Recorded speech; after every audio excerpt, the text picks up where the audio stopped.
Yeah. So,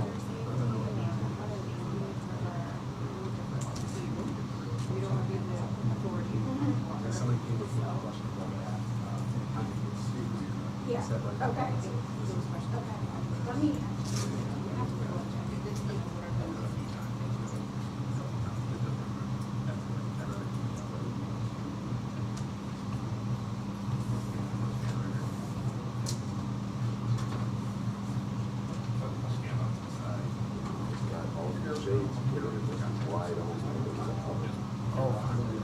It was so bright. We would do PowerPoints on that wall there. It was so bright.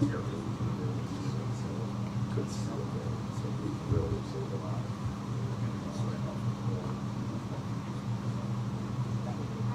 Thank God for the shades. You guys ready?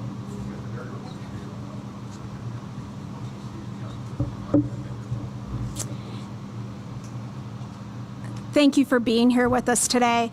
My name is Carrie Snyder. I'm the Communications Director for the City of Cuyahoga Falls.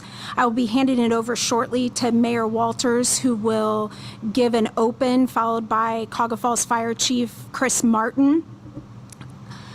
Other attendees that we have with us today are representatives from the Summit Metro Parks, Lindsay Smith and Josh Hamblin, as well as Captain Desch from ODNR and additional Cuyahoga Falls Fire Department personnel. We will have time for question and answers at the end, so please hold all questions until everyone has given their remarks. Thank you. So we're here today, we're all grieving as a community. Obviously the Cuyahoga Falls community, our heart hurts for the family. We're here to support them. They have been on scene and we've been doing everything we can to comfort them and provide closure. And for more of the details on where we stand today, I'll introduce Chief Chris Martin.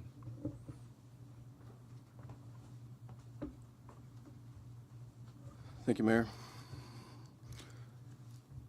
At approximately 6:48 in the evening of Saturday, June 21st, multiple 911 calls were made to the Summit County Emergency Dispatch Center reporting that a child and adult male had gone into the rapids and been overturned on an inflatable inner tube near the Portage Trail Bridge in Cuyahoga Falls.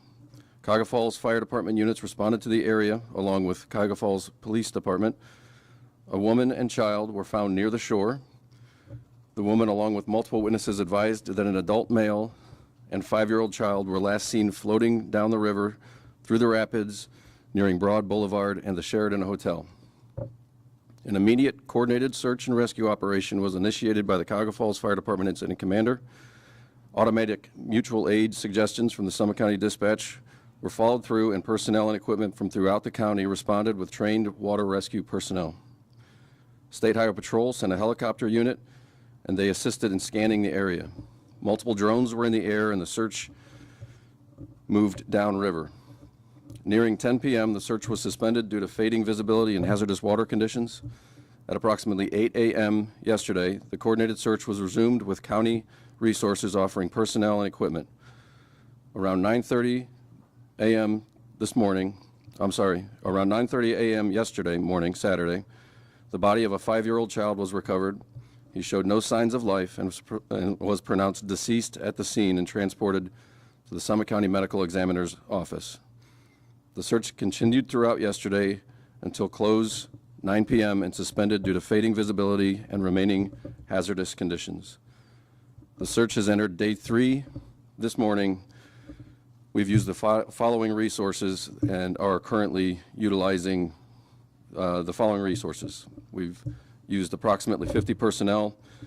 We've had 5 boats in the water, multiple drones, 2 search canines, and both shorelines are being covered along with side scan solar being deployed from the boats.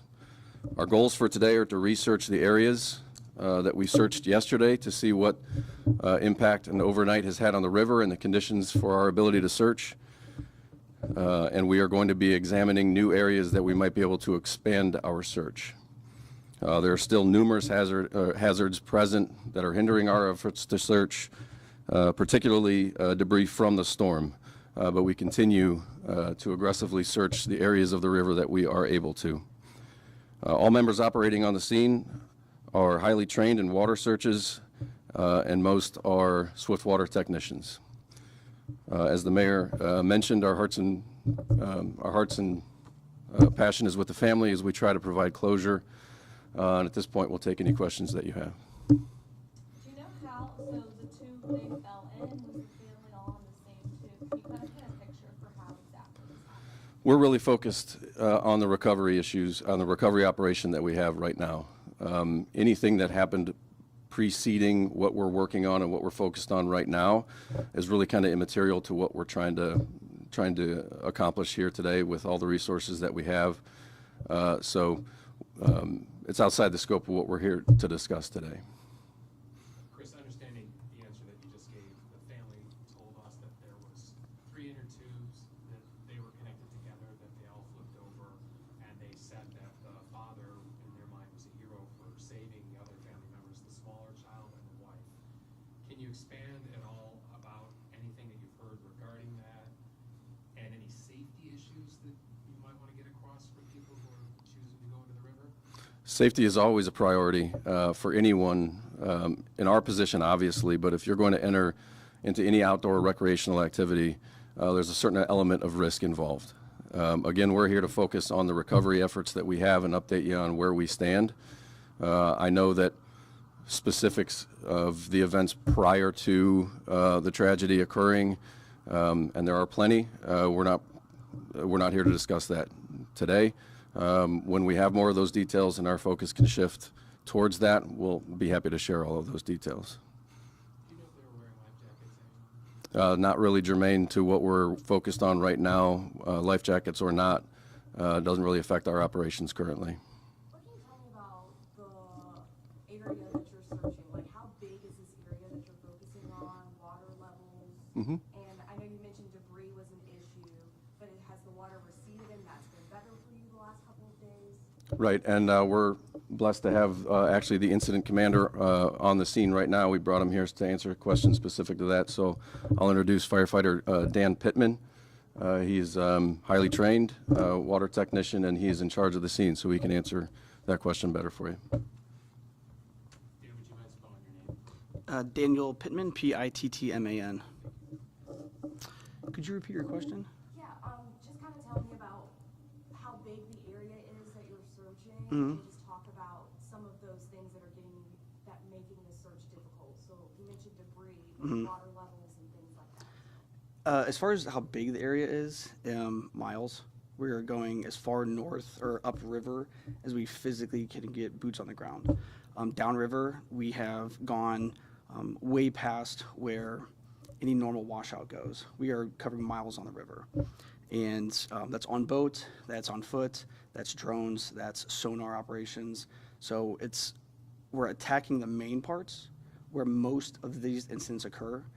Most of our resources are going there, but we are going to the areas that seem less likely, but we were checking every nook and cranny. Tell me a little bit about that water level. Yeah, so yesterday,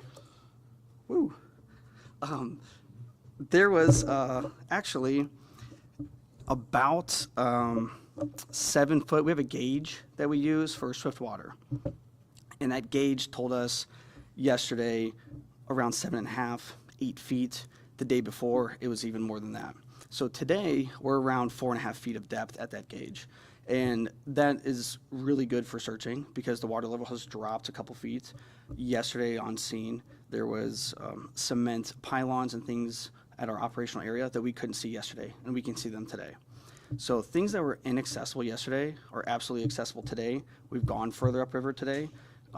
We've located more high hazard areas because the water flow has gone down.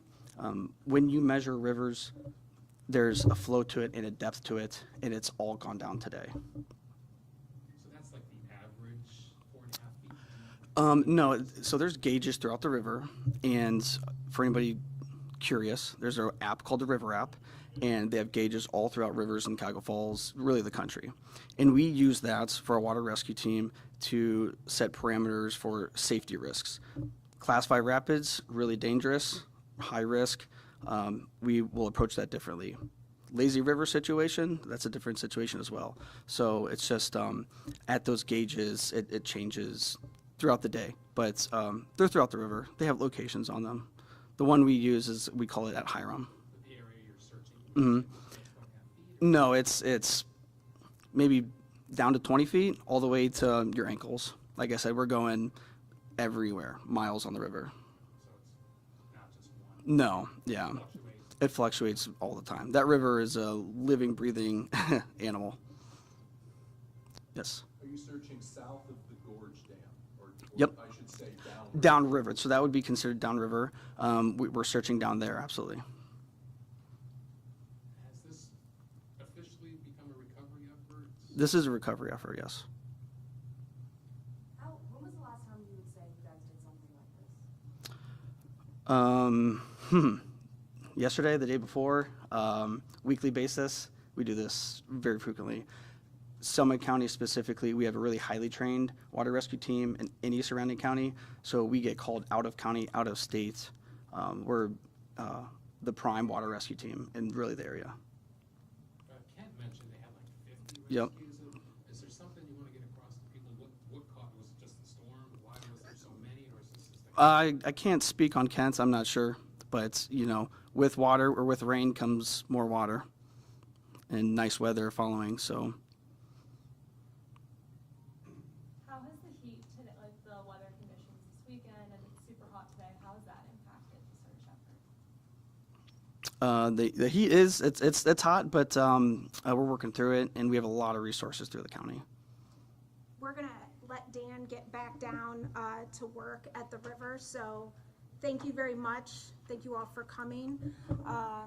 Thank you. And if you need spelling for anyone's names, let me know. I will be sending a follow-up recap of what we talked about here today and any other updates that we have out within the next hour or so. So you should all have that. If you aren't sure if you're on our press list, you can give me a card and I'll make sure you specifically get added. Thank you. Just a quick question for the mayor. Is there anything you want to add about, I mean, this is known as a recreational area for people. The kayaking is huge and tubing is huge. Is there anyone from the city standpoint that you want to get across to people who may want to come down here, might be concerned about safety or precautions that they should take? Yeah, we just want people to be safe.